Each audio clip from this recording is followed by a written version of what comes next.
dear beloved, Boss Mike, Cervera.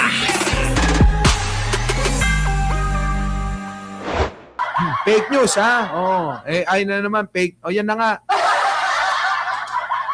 Oh, dito na tayo kay Ramil Madriaga at Sara Duterte maghaharap na ho. Pakinggan ho natin. Pasok! Impeachment complaints laban sa pangalawang Pangulo. Pero tanging ang Akbayan Party List lamang ang kanyang sinagot sa kanyang pahayag. Sa ngayon ay nasa opisina na ni House Speaker Bo GD ang mga reklamo. At hindi ito nire-refer sa Committee on Justice, posible pang maghain ng dagdag na impeachment complaints dahil hindi pa umiiral ang one-year ban. Handa namang humarap si Ramil Madriaga sa Eto na. Eto na mga kababayan ko. Handa na daw humarap si Ramil Madriaga. Oo. Madriaga sa mga impeachment. Handa namang humarap si Ramil Madriaga sa mga impeachment hearing sakaling ipatawag. Nako, eto na mga kababayan. Paano kaya magiging reaction ni Sara dito?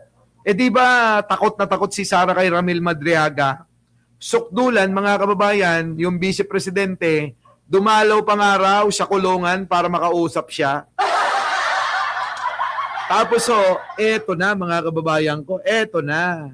Maghaharap na ho sila. Dahil nga sa gagawing hearing diyan sa Senado patungkol sa impeachment complaint na isinampa. Ito na. Lumantad si Madriaga bilang dati umanong bagman ni Duterte. Nako, yan na mga kababayan na masakit. Yung bang dating Ramil, paano na ito? Ayan lumantad ka raw. Ikaw ba nagsuplong? Ikaw ba yung bagman? Bagman ka pala eh. Aling ipatawag. Lumantad si Madriaga bilang dati umanong bagman ni Duterte. Patay! Patay mga kababayan, lalantad na si Manong Ramil natin. Sa kanyang affidavit, galing umano sa Pogo at drug dealer ang pondo sa pangangampanya ng Bise noong halalan 2022. Ang kapal ng mukha mga kababayan, neto talaga si Buday. Grabe, no? Biruin nyo, ang ginagastos niya pera mula sa illegal. Kapag naging presidente, halimbawa, alam nyo na, magiging illegal din ang kalakaran ng lahat. Di ba? Oo, demonyo pala tong si Sara. Anak kasi ng demonyo eh. Biruin nyo yun na na kumuha ng pera na pang-kampanya galing sa illegal na sugal at illegal na droga.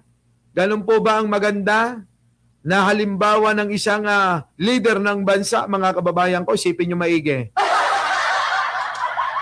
Di ba? Malupit, mga kababayan, biruin nyo yung inaakusa, tumatanggap, bagman mismo ang nagsasabi si Ramil Madriaga, eto nga, nandito, eto, ano sabi? Nag-deliver din ako kay Mike Cervera ng mensahe. Ayan yun, Baka isipin nyo nagdi-deliver din ng kung ano-ano, hindi mensahe lang. Aspalto na mukha niyan sa kapal wala binoto nyo wala na mga kababayan ano pa magagawa natin diyan kay Sara Duterte ito na lang di ba Rinaldo Abadilla ang gawin natin Marian Tomas late ka ma-impeach na lang sana ng tuluyan mapukpukan ng ganireo at ang hatol, guilty. Di ba? Pag na-guilty to, wala na ho ito. Matitigil na ho, mga kababayan ko. Hindi pa rin naman maghihirap yan. Bakit ka nyo? Paano maghihirap yan sa dami ng ninakaw niyan. Di ba? Tayo mga kababayan, ang pinaghihirapan natin at kinikita natin, dugo at pawis, di ba? Pagod, puyat, laway. Sila hindi, mga kababayan ko dumarating ng kusa para sa pagprotekta nila sa mga illegal. Tayo hindi ganon. Hindi tayo ganon, mga kababayan. Tayo ay nagpapakahirap, tayo ay lumalaban ng parehas, at tayo ay gumagawa ng mabuti para sa bayan at para sa mamamayang Pilipino. Kaya sa susunod na halalan, huwag niyong kakalimutan, Attorney Claire Castro. Tuloy. Isinama ito sa impeachment complaint laban kay Duterte. The Nako. fact na nag-execute siya ng affidavit, pwede siyang Ay. ipatawag sa Kongreso, sa Senado, or sa Ombudsman. So yung willingness niya, yes, basta makareceive siya ng subpoena or patawag, mag-a-appear po siya. Yan. Maghahain din ng kampo ni Madriaga ng aplikasyon sa Witness Protection Program. Yan. Ayos yan, oh. Dapat lang. Kailangan hong protektahan si Madriaga. Oh, kasi nga ho, para malaman natin ang katotohanan. Eh bakit ho, mga kababayan? Eh, tignan nyo. Ang kalaban mga kriminal, ang kalaban mga matay tao, ang kalaban itinuturo na nagpapatay ng maraming Pilipino. Ang kalaban, ang kakampi ay mga drug lord, kakampi, illegal na sugal, eh mga halang ang bituka. Oo. Oh, sabi rito, oh, Boss Mike, napanood kita sa TV5. sikat tuloy ako. Ah, di ba mga kababayan ko? Hindi ako yung kambal ko yun. Ano ba? Hindi. Oo, kakambal ko lang yun ha. Hindi ako yun. O talaga, Romel. Hindi ako yun. Kambal ko yun. Kanina pa nila sinasabi.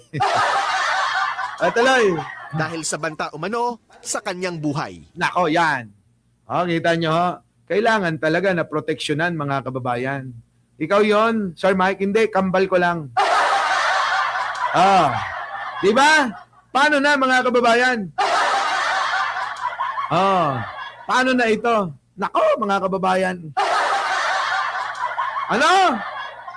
Sabi, binanggit name mo. Ay, naku, kambal din kami ng pangalan. Ano ba? Kambal nga rin kami ng pangalan eh. Kaya talaga. Ay, nako. Eto na. Sunod natin to. Malupit ito. Kamustahin natin si Sara Diskaya naman. Tapos na tayo kay Sara Duterte. Nagdidelikado kay Kuya Ramil. Diba? Nagdidelikado mga kababayan kay Kuya Ramil. Ngayon mga kababayan ko, dito tayo kay Diskaya, Sara Diskaya naman. Anuhin natin mga kababayan, kamustahin natin kung ano na nangyayari sa kulungan. Okay na ba? Si Diskaya mga kababayan, pasok! Ang tax evasion. Patay tayo dito. Ayun nakakulong na Tingnan nyo mga kababayan ko. Ang buhay talaga, Ha? Tignan nyo mga kababayan ko, flood control probe. Si Diskaya nando doon, nakakulong, naka-double deck lang. Ha? Ayan, may higaan, naka-double deck, nakasuot ng kulay, orange na damit. At ngayon, mga kababayan, nagdudusa dahil po, mga kababayan, ay nagnanakaw sila. Ito, mga kababayan ko. Ang tanong ko sa inyo, kung dati mga kababayan, ang problema niya kung ano ang bibili niyang sasakyan, hindi malaman kung saan niya dadalhin yung mga kwarta na yan. Di po ba? Yung mga kwarta ba nila, ultimo payong na lang ang dahilan para bumili ng sasakyan. Kahit hindi na nila kailangan, ayun mga kababayan. Mga kababayan ko, ayan grabe. Ngayon, ang hirap niya. Kung dati, naka-aircon, lahat, everything, nasa kanya. Ngayon, mga kababayan, wala na. Kung dati, ay pagkain niya, mga steak, kakain sa mga restaurant, painom-inom ng Coke Zero, gano'n. Ako, painom-inom lang ng mainit na tubig. Painom-inom lang ako ng mainit na tubig. Pero si Diskaya, mga kababayan, ang mga pagkain nila, caviar, ganyan. Steak, mga sashimi, salmon sashimi, yung mga masasarap. Ngayon, kita nyo ang buhay, nakakulong, mga kababayan ko. Paano na yung magarang pamumuhay? Marangyang pamumuhay? Wala na. Di ba? Pakinggan natin. Nako, problemado ito si Diskaya, mga kababayan, dahil hindi pa natatapos yung mga kaso na nauna, meron na naman po bago Nakaso! Pogi. Ano ba? Sabi rito, ang pogi pala ni Boss Mike, nakita ko sa TV5. Grabe kayo talaga.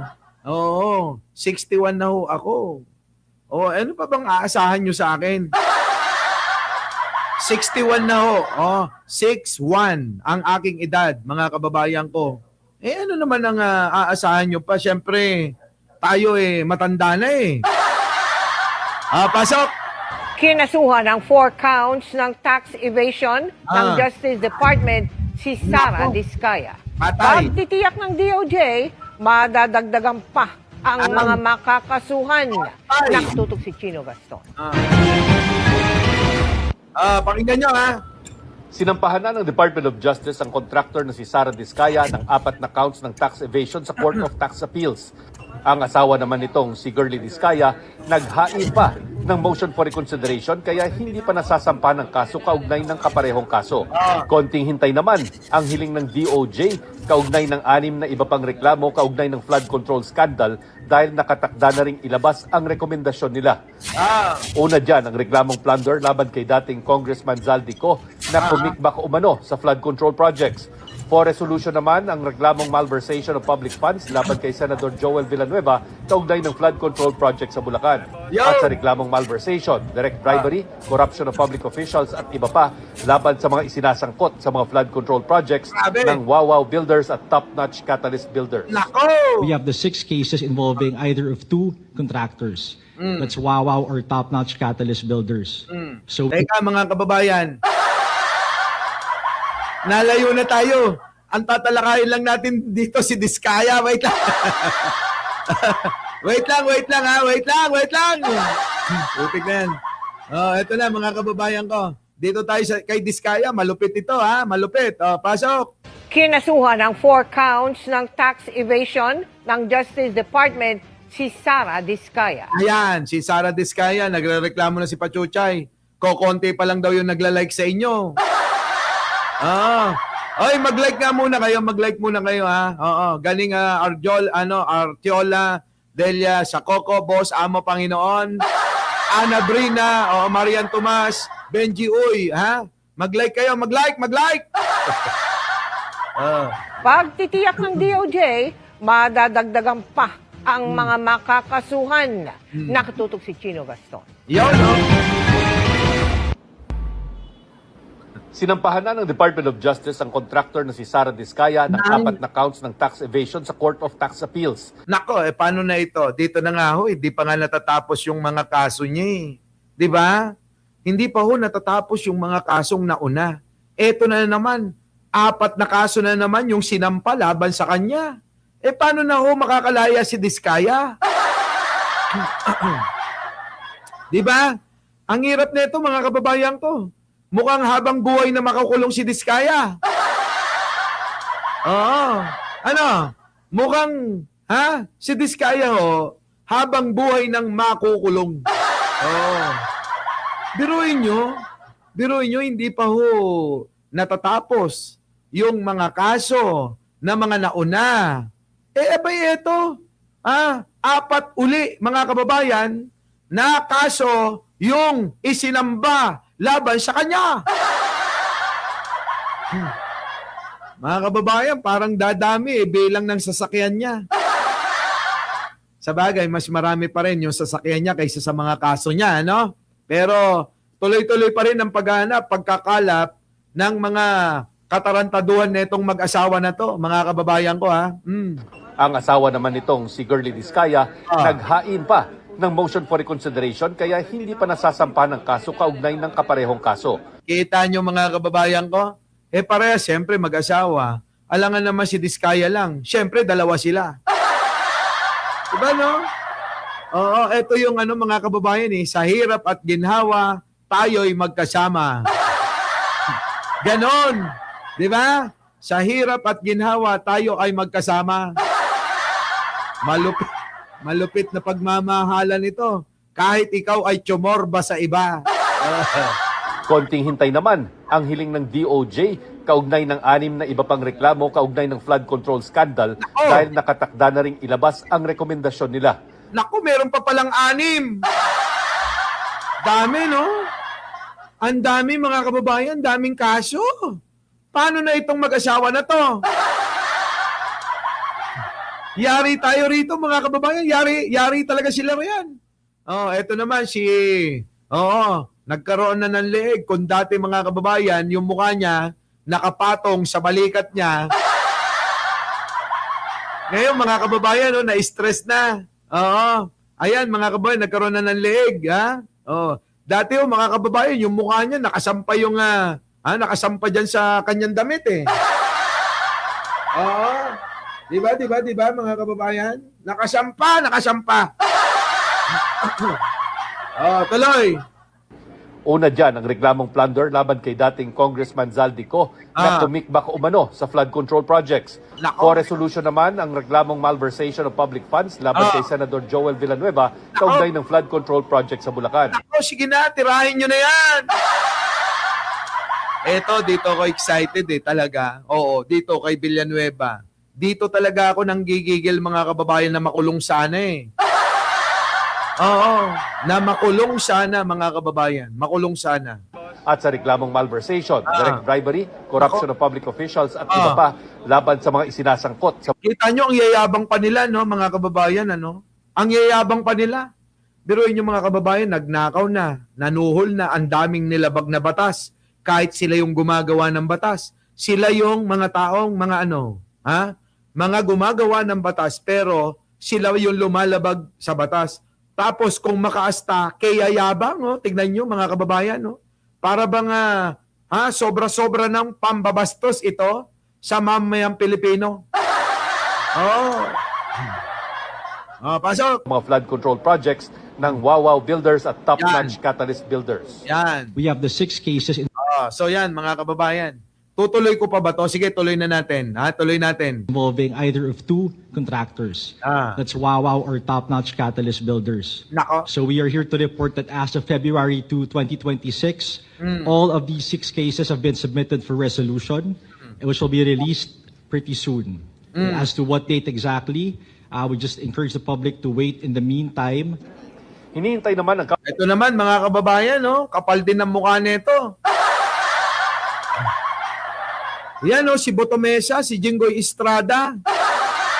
counter affidavit ni Senador Jinggoy Estrada at dating Senador Bong Revilla para sa reklamong plunder bago isumite ang reklamo sa DOJ Prosecution Panel. Nako, magkasama na naman kayong dalawang mga hayop kayo. Ito yung walang kadala-dala si Jinggoy at saka si Ramon Revilla, nakulong na't lahat imbis na magbago na. Total naman, nakapagnakaw na kayo. Kaya lang, mukhang na-addict kayo sa pera. Diba? Mukhang na-addict po sa mga pera itong magtropa na ito. Parang si wala naman si Jayjay, parang si Saldicot Martin lang, Diba? Silang dalawa na magtropa, ganito rin, itong magtropa na to. Sa February 12, ang kanilang deadline. Nako. Habang ongoing Ilang araw na lang. naman ang investigasyon ng NBI sa reklamo laban kay Senator Cheese Escudero. As far as the case build-up, we cannot disclose who are subject of the case build-up as we do not want to preempt kung ano man yung ebidensya na ginagather o kinakalat ng National Bureau of Investigation. Yan. Tinanong din ng DOJ tungkol sa mga entrepreneur na sina Jonathan Payawalso at Wag na yan. Masaktan natin si Sally Garcia. So ngayon, mga kababayan, ang tindi, ang mga nangyayari. Alam nyo, magkakaroon ng maraming chismis, issue, itong paparating ho na linggo. Diyan ho magkakaalamanan, mga kababayan, ang dami hong mga issue na aabangan at ang daming issue na kailangan nating abangan din para mabigyan ng opinion at pananaw, Grabe. So, paano, mga kababayan? Di pahinga na tayo. Tipid-tipid muna tayo ng boses. Muli, mga kababayan, maraming salamat sa inyong pagsama ngayong gabi. Ako po ang inyong lingkod, Mike Cervera po, laging nagpapaalalang mahalin po natin ang ating kapwa at ipagdasal po natin lagi ang ating bansa. Magandang umaga, magandang hapon at magandang gabi sa mandako ng mundo. Naroon kayo. Siyempre, magandang buhay na rin para sa ating lahat. Maraming salamat po. Our beloved Boss Mike.